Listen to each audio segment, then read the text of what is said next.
Good morning children. पिछली कक्षा में हमने नीलकंठ पाठ का विवरण किया था जो उपवाचक पाठ से रिलेटेड है यानी नॉन डिटेल का है। और इसकी लेखिका कौन है? महादेवी वर्मा जी है। और इस नीलकंठ में क्या, नीलकंठ यानी मोर का रंग नीला होने के कारण उसका नाम नीलकंठ रखा गया।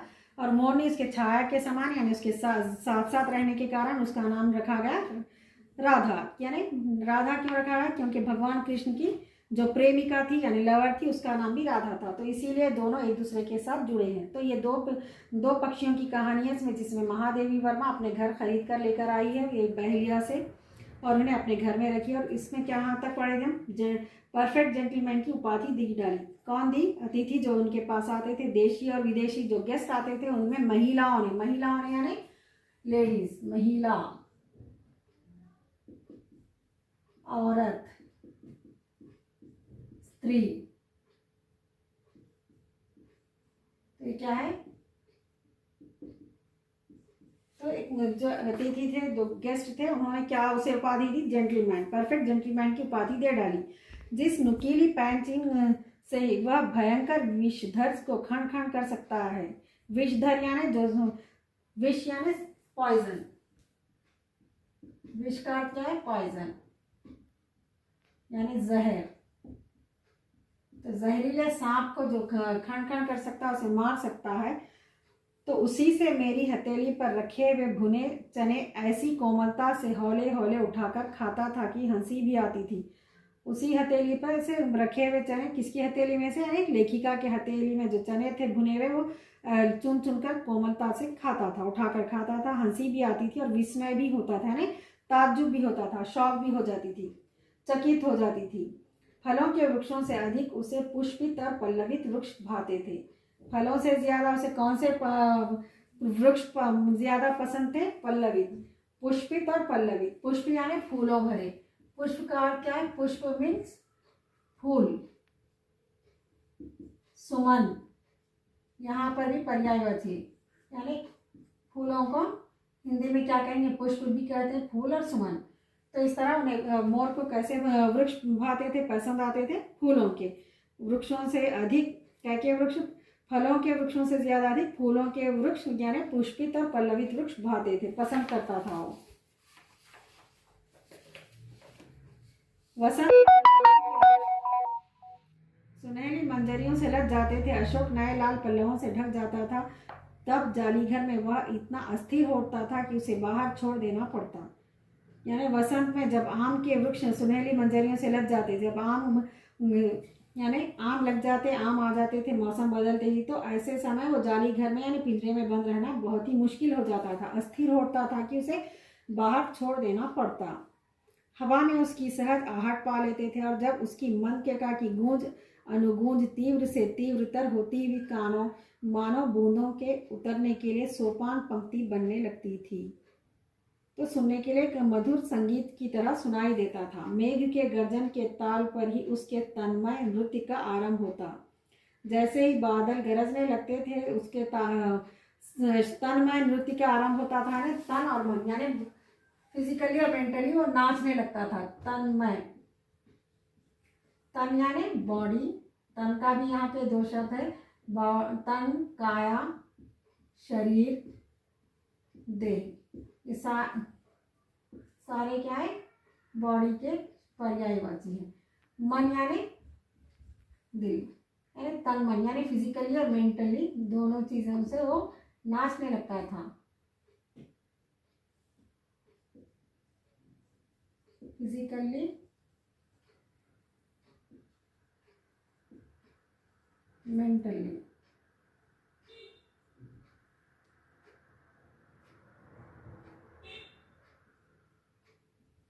फिजिकली और मेंटली वो नाचने लगता था, यानी डांस करने लगता था। और फिर मेघ जितना अधिक गरजता, बिजली जितनी अधिक चमकती, बूंदों की रिमझिमाहट जितनी तीव्र होती थी, नीलकंठ के नृत्य का वेग उतना ही अधिक बढ़ता था। यानी बिजली यानी मेघ यानी जो बादल गरजते हैं, हद से ज्यादा जोरदार गरजते हैं, तो भी वो उसके नृत्य यानी उसकी डांस में तेजी बढ़ती थी। जैसे ही रिमझिमाहट जितनी तीव्र होती थी, यानी बूंदों की जो पानी बरसने की, तब भी वो बहुत ज़्यादा नाचता था, तो उतना ही अधिक होता जाता था और उसकी भंगिमा यानी उसका नृत्य बहुत ज़्यादा बढ़ता था और उसकी केका का स्वर उतना ही मंद से मंदतर होता जाता। वर्षा के थम जाने पर वह दाहिने पंजे पर दाहिना पंख और बाएं पर बायां पंख फैलाकर सुखाता, यानी उसके जो पंख है, जो फिरस है, उसे सुखाता भी था। पानी में भीगने के कारण वो बारिश जैसे ही वर्षा रुक जाती थी उन्हें सुखाने भी लगता था। कभी कभी वे दोनों एक दूसरे के पंखों से टपकने वाली बूंदों को चोंच से पी पी कर पंखों का गीलापन दूर करते, यानी वो जो पंखों से उनके मोर के जो पंख हैं उनसे जो पानी की बूंदें टपकती हैं बारिश की वर्षा में जो भीगने के कारण, उसे पीकर एक दूसरे के बूंद पीकर उन्हें अपने पंख सुखाते थे वो। इस आनंदोत्सव की रागिनी, आनंदोत्सव यानी खुशी से उत्सव मनाना, उत्सव यानी कोई भी खुशी से, उत्सव यानी फेस्टिवल को कहते हैं, उत्सव पर्व यानी फेस्टिवल। आनंदोत्सव यानी खुशी से उत्सव मनाना यानी फेस्टिवल सेलिब्रेट करना, तो उसे आनंदोत्सव कहते हैं।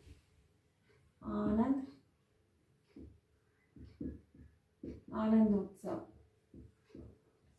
खुशी से उत्सव मनाना, खुशी को सेलिब्रेट करते थे वो। एक दिन मुझे किसी कार्य के से नखास कोने से निकलना पड़ा। बड़े मियाँ ने पहले के समान कार को रोक लिया।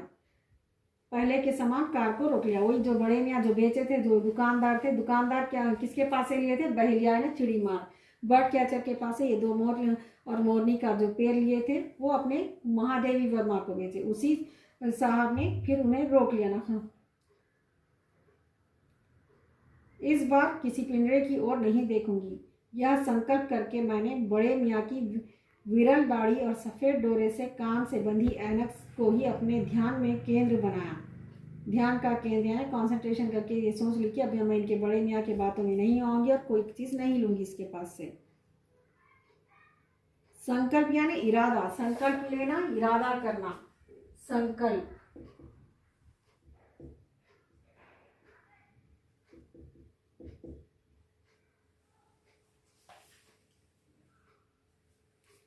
बड़े मियाँ की भीषण मेल फिर दौड़ने लगी। देखिए गुरुजी, कमबख्त चिड़ीमार ने बेचारी का क्या हाल किया। ऐसे कभी चिड़िया पकड़ी जाती है, आप ना आई होती तो मैं उसी के सिर पर इसे पटक देता, पर आपसे भी यह अधमरी मोरनी ले जाने को कैसे कहूँ। सारांश यह है कि 7 रुपये देकर मैं उस अगली सीट पर रखवा कर घर ले आई और एक बार फिर मेरे पढ़ने लिखने का कमरा अस्पताल बना।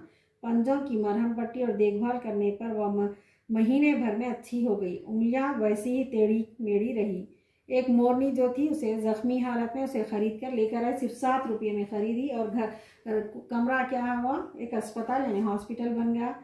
उसकी मरहम पट्टी की गई, उसकी देखभाल की गई। उस मोरनी का नाम अब आगे सुनिए आप। टेढ़ी मेढ़ी हो गई थी, उसकी उंगलियां क्या थी, टेढ़ी हो गई थी, परंतु वह टूट जैसे पंजों पर डगमगाती हुई चलने लगी, यानी चलने में उसे प्रॉब्लम था। तब उसे जाली घर में पहुंचाया गया, नाम रखा गया कुब्जा। कुब्जा यानी टेढ़ी पीठ वाली, यानी जो कुबड़ी होती है उसे कुब्जा कहते हैं। कुब्जा,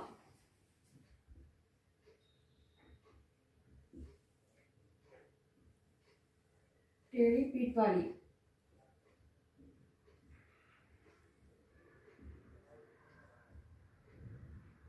कुब्जा यानी टेढ़ी पीठ वाली को कुब्जा कहते हैं। तो उसे जाली घर में बंद किया गया।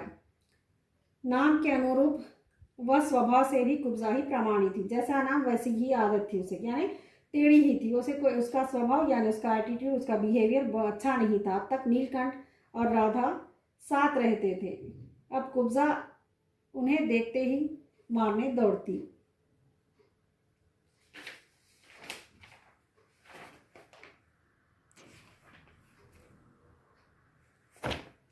तो क्या है, आना कुब्जा है, टेढ़ी पीठ वाली थी, जो मोरनी जख्मी हालत में उसे खरीद कर लेकर आई और अपने रूम में रखा। उसे एक रूम को अस्पताल की तरह बनाया गया और उसका ट्रीटमेंट किया गया, उसे चिकित्सा दी गई। लेकिन वो कुब्जा टेढ़ी पीठ वाली जैसी थी, उसका बिहेवियर यानी उसके स्वभाव भी वैसा ही था और मोर को और राधा और नीलकंठ को साथ नहीं देखती थी।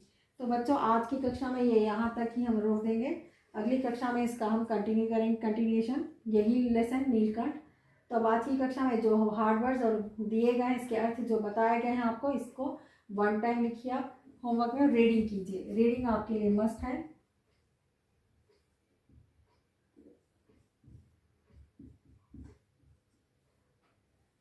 होमवर्क में रीडिंग कीजिए और 1 टाइम ये प्रैक्टिस कीजिए। नीट हैंड राइटिंग में लिखिए, मात्राएं अच्छे से देखिए। तो बच्चों आज की कक्षा यहीं समाप्त होती है। धन्यवाद।